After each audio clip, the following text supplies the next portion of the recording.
Des silhouettes colorées, stylisées en forme de quilles, clignotent et viennent former un arc de pétales autour du mot parcours. Parcours handicap 13, autrement capable, 2018. Chapitre 1, famille.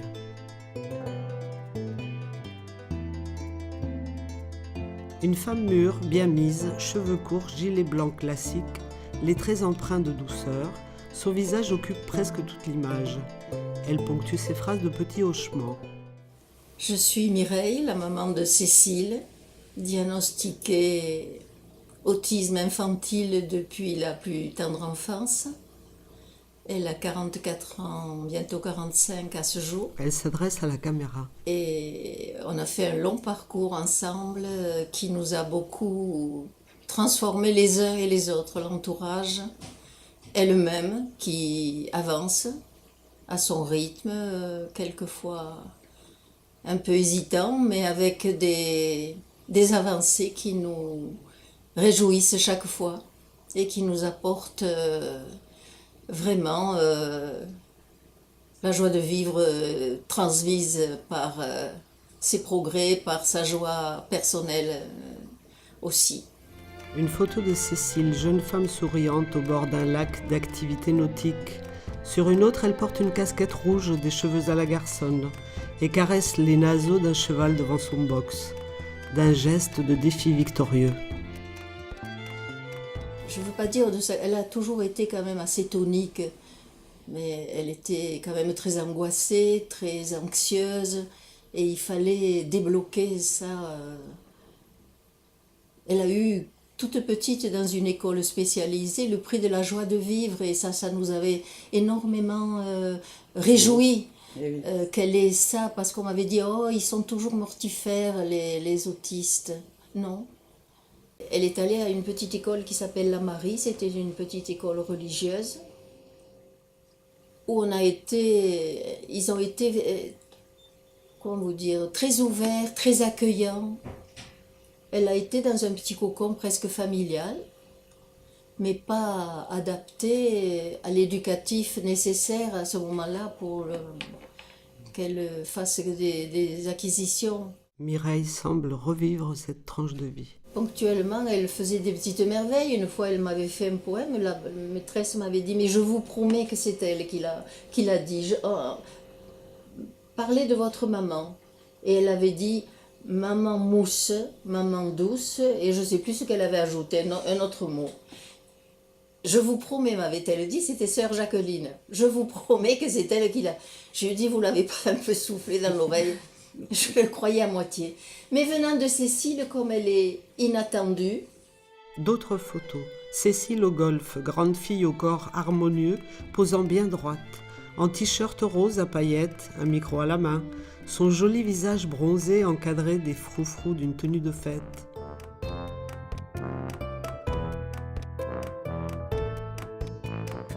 Je suis contente.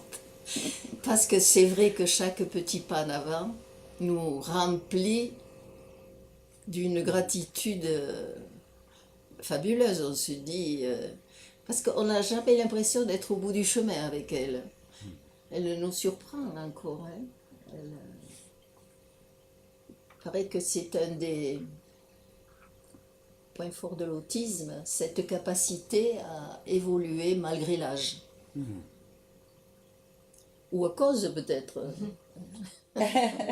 Oui, Pourquoi nous on prendrait de la bouteille et eux ça leur apporterait pas aussi une certaine.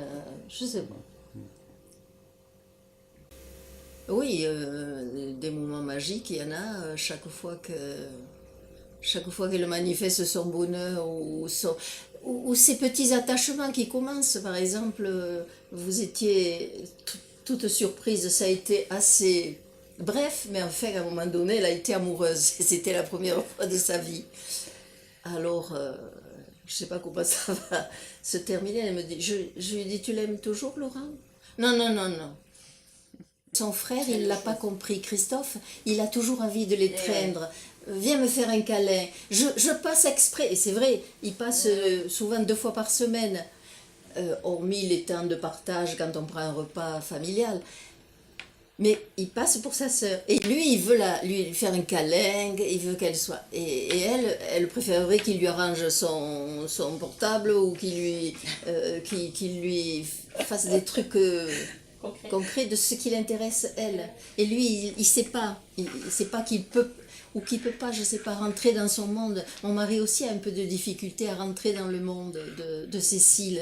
Cécile, il faut rentrer, il faut devenir un peu comme elle. Et moi, j'ai pas de difficulté parce que je me retrouve beaucoup en elle aussi. L'image se fond, apparaît un coucher de soleil voilé sur les îles du Frioul et le château d'If, vu depuis une colline. Remplacé par un paysage champêtre, sur fond d'arbres feuillus, se découpe un profil d'homme, un peu dégarni, chemise bleue et fin gilet. Il regarde alentour.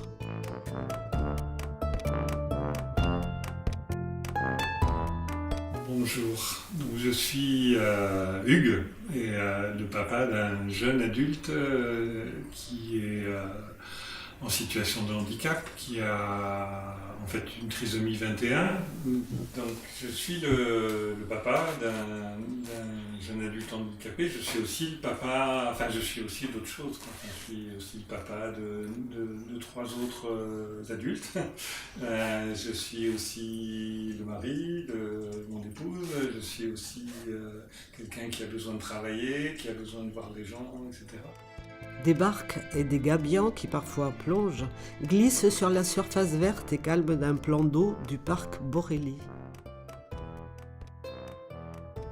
Et tout ça, enfin comme pour tout le monde, interfère complètement. C'est-à-dire que le fait d'élever des jeunes enfants, puis d'élever des écoliers,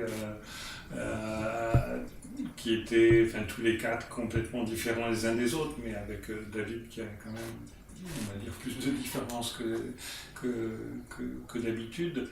Enfin, ça nous a complètement pris, mon épouse et moi, pendant des années et des années. Et voilà, c'était peut-être un peu de ça dont j'avais envie de témoigner, parce qu'il y a donc mon épouse et moi, on a eu une vie super. Enfin, on a des enfants qui sont en bonne santé, qui vont bien, qui sont bien dans leur tête. Voilà. Donc vraiment, nous on a eu, mon épouse et moi, des métiers qui étaient comme un tout métier, avec des contraintes, mais qui étaient avec pas mal de satisfaction aussi. Et il y a peut-être qu'au niveau de la vie sociale on était un peu bridé, parce que voilà, trop d'occupations et pas assez de liberté, mais en fait on se fait à la vie qu'on a, et puis voilà, on n'y pense pas trop. Les oiseaux se chamaillent, une barque s'éloigne, d'autres vides attendent les promeneurs près de l'embarcadère. C'est quand même une vie particulière, et puis je pense que pour les frères et sœurs, ça a aussi été une vie un peu particulière. Qu'il n'y a pas de raison qu'on ne regarde pas comme une vie heureuse, parce que c'était vraiment une vie super, c'est une vie super heureuse. Et j'ai eu l'imparfait là, qui m'est venu tout d'un coup, parce que là, depuis 3 semaines, notre vie a complètement changé, dans la mesure où ça y est, les quatre enfants adultes sont, pas seulement adultes, mais sont aussi partie du nid familial, et donc voilà, on passe à une autre phase de la vie. C'est quelque chose qui a peut-être une signification particulière pour les parents de jeunes qui sont handicapés dès la naissance. Des sculptures sur l'eau, la fée du lac, l'homme aux oiseaux au pied de la cascade de rocailles, des enfants dans les allées.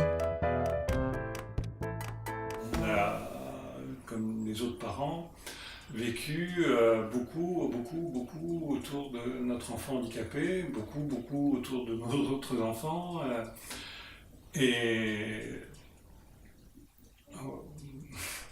C'est une bascule qui est,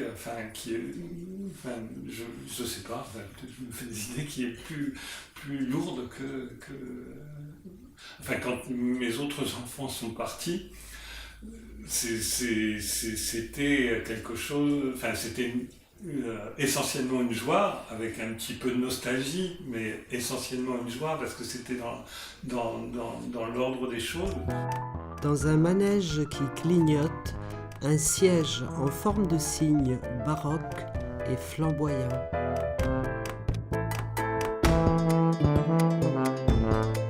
Et là, c'est forcément une joie qui est teintée d'une appréhension.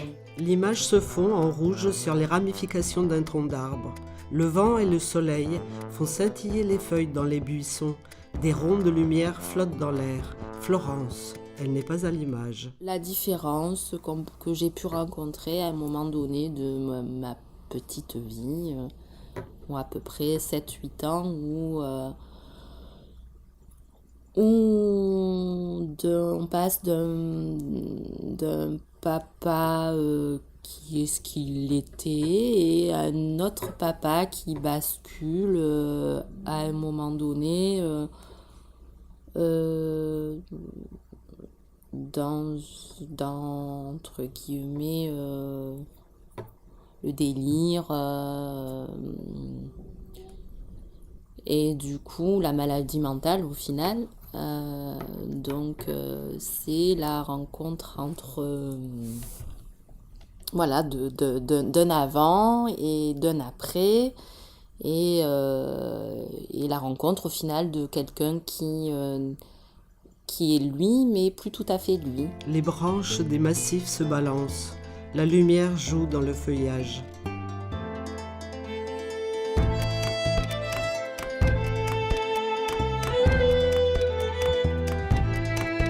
Et quelque chose qui est assez difficile et bizarrement incompréhensible à un âge où on ne doit pas forcément rencontrer ce genre de situation. Et qui finalement, au bout du compte, au bout d'années à côtoyer au final la différence, ou a fait de moi et de mon frère des personnes riches, quoi, finalement riches de par ce qui nous a légué finalement, quoi. Et pour moi c'est quelque chose cette difficulté et cette différence d'un papa différent à un moment donné nous a donné cette force, en tout cas moi, et aujourd'hui je suis très très heureuse d'être ce que je suis devenue, c'est-à-dire quelqu'un qui n'a pas finalement pas trop peur de la différence et qui au contraire la touche et la bouleverse, quoi. Mais voilà, en tout cas c'est ce qui était important pour moi par rapport au handicap psychique finalement, c'est que ça a fait quelqu'un de... Enfin, pour moi, je suis devenue quelqu'un de... Le soleil fait briller un petit canal. De peut-être plus conciliante, qui arrive à accepter un petit peu peut-être davantage l'autre, qui arrive à l'accueillir plus ou moins dans... Des branches tortueuses sur le bleu du ciel. Toutes ses formes à lui, quoi. Donc c'est ça qui est intéressant et que, ouais, je crois que j'aurais pas été celle que je suis aujourd'hui, en tout cas. Un tronc noueux se divise en deux. Quelques mots gravés sur l'écorce sont presque effacés.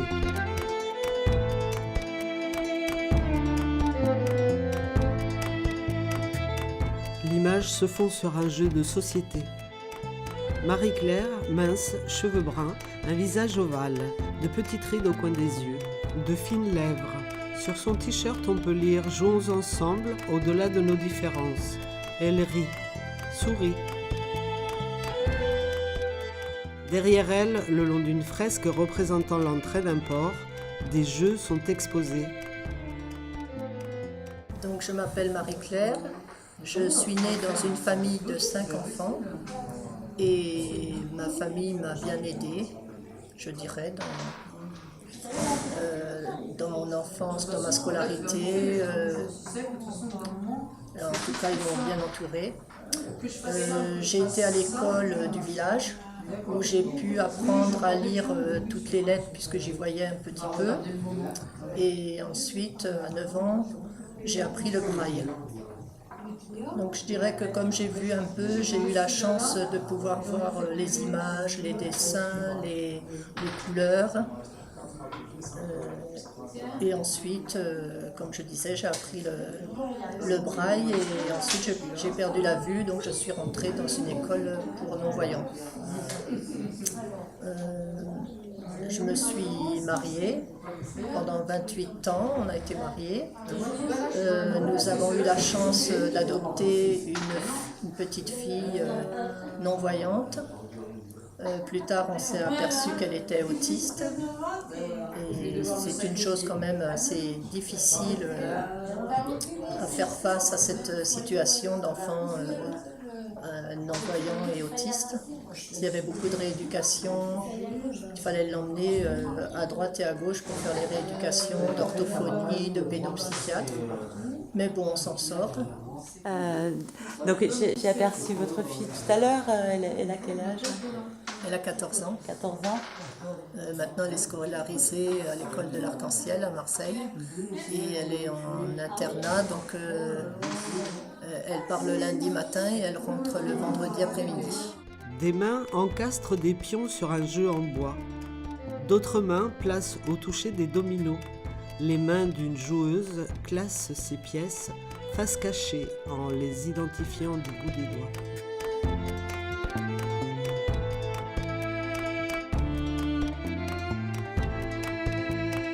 Vous jouez avec votre fille? Un peu, mais comme elle est autiste, elle a du mal à jouer. Le jeu, elle n'accepte pas trop, mais... Apparaît de profil le visage de Mireille, au regard compatissant. Ah, c'est un soleil, ça, c'est sûr que c'est un soleil. J'envisagerais pas de vivre sans Cécile. Ça m'est difficile d'envisager. Mais c'est vrai qu'elle est un support pour nous formidable. Je veux dire, je pourrais pas rêver mieux qu'elle comme fille. Vraiment, vraiment. Ses yeux se mouillent d'émotion. Le générique de fin apparaît en blanc sur fond noir, autrement capable, avec, par ordre d'apparition, Mireille, Cécile, Hugues, Florence, Marie-Claire. Audiodescription, Association La Luciole. Enregistrement et mixage, Philippe Chevalier. Musique, Hicham, Shine.